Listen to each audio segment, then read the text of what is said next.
মায়ের বাড়ি থেকে আসার সময় কিছু চিপস দিয়েছিল নাতনির জন্য, তো এগুলোকে আমি রোদ্দুরে দিয়ে রেখেছি আর আজকে সেগুলো ভাজবো। তো আমরা যখন ট্রেনে বাসে যাই তখন এগুলো দেখি প্যাকেট করে পাওয়া যায়, আর বাচ্চারা তো দেখলেই হাত বাড়াবে দাও দাও করে। তো বাইরের খাবার খাওয়ার থেকে বাড়িতে বানিয়ে খাওয়া যে কোনো জিনিসই ভালো।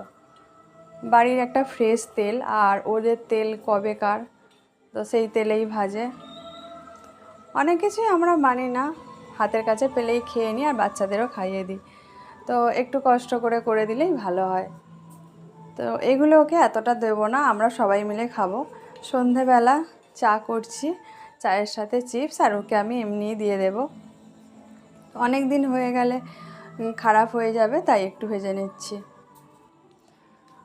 তো আঁচটা বেশি করে দিলেই লাল হয়ে যায়, তো হালকা আঁচে ভেজে নিলাম, সাদা সাদাই হয়েছে। এই চিপসগুলো কী দিয়ে তৈরি ঠিক জানি না, একটা সাবুত চিপস পাওয়া যায়, এটা ঠিক সাবুত না।